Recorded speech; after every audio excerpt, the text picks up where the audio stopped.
With our partner 21 Shares, which is the largest crypto ETP provider in the world, mainly European focused, we are launching 5 ETFs.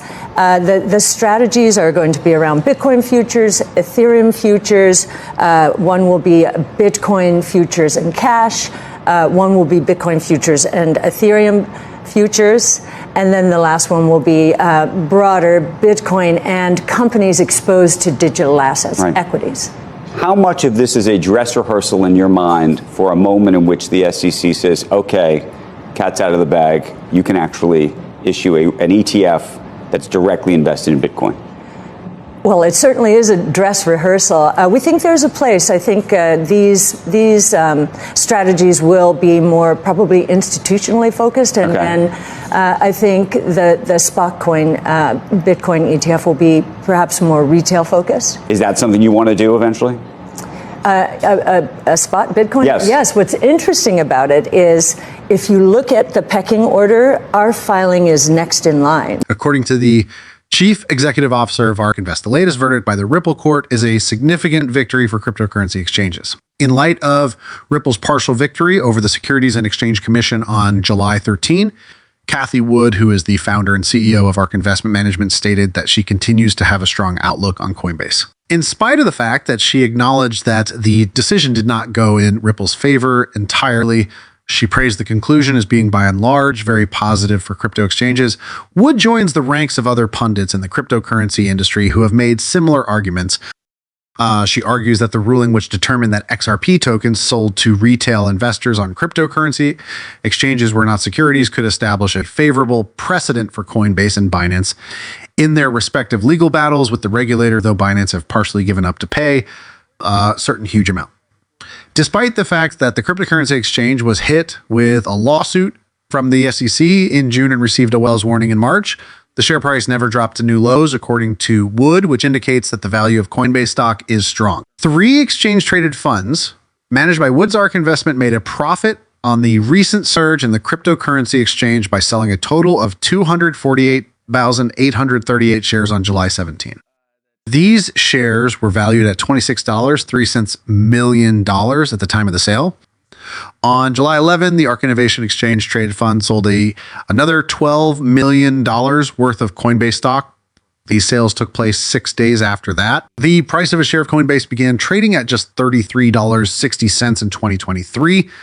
According to information provided by TradingView, the price of a share of coin has increased by more than 184 from that time, reaching a current level of $105.55 and reaching the time of publication.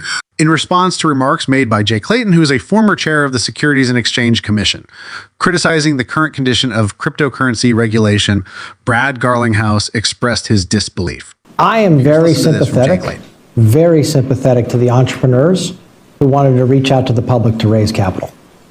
And I'm very sympathetic to the retail investors who want those opportunities. A lot of what you saw in the ICO craze and what you see from crypto people is great frustration at that state of affairs. Sure. They're right to be frustrated.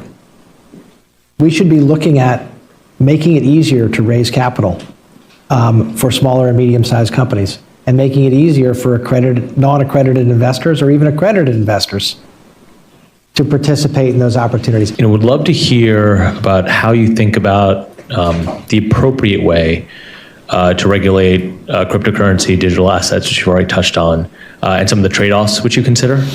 And if you wouldn't mind also commenting on how you think that's different from the current administration and why you think they have a different perspective. Yeah.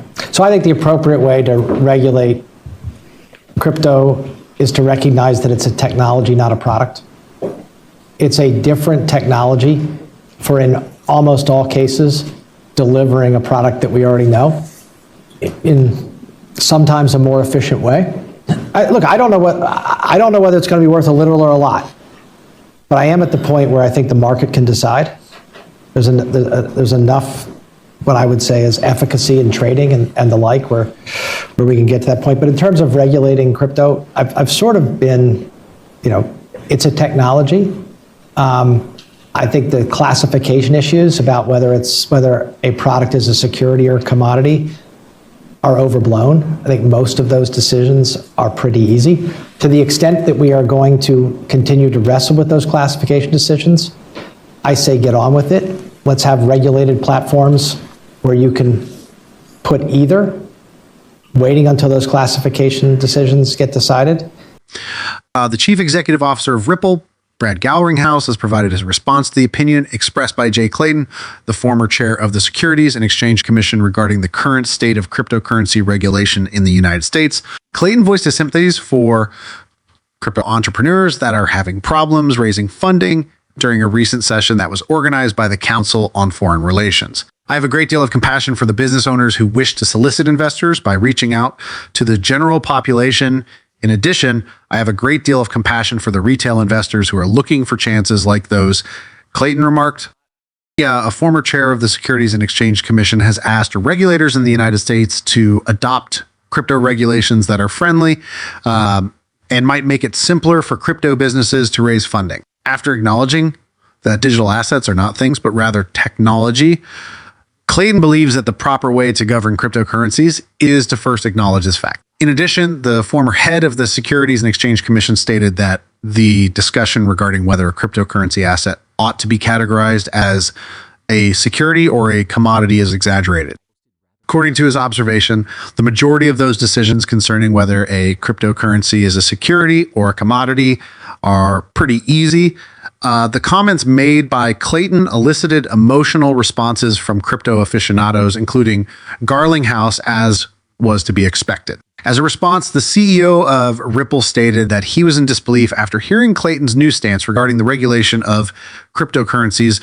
During a recent post on X, seasoned market analyst Ale Martinez was the one who initially brought this pattern to the attention of the general public. Ale pointed out an accumulating pattern that was noticed among wallets that contained between 100,000 and 10 million XRP tokens.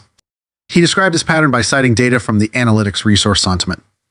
According to the data, this group of addresses has been on a consistent buying binge since November 19, and they've continued to increase the amount of assets they possess. Their cumulative amount has increased as a result of this shopping binge that they went on today. At the end of the previous week, the total amount of XRP that was stored in these wallets was 10.439 billion, which was equivalent to $6.47 billion. On the other hand, as the price of XRP dropped from a high of 62 cents to a low of 57 cents on November 22, these whales purchased additional XRP tokens on the market. The pattern of purchases is consistent with a buy the dip marketing effort. At the time when Ale disclosed the information, the addresses had accumulated 1054 billion XRP as a result of this effort, which led to a rise in their collective balance. As a result, it can be deduced that these wallets acquired 11 million XRP in a span of 1 week. The addresses have continued to accumulate more tokens, despite the fact that the rampage of purchases has calmed down. That's all for now.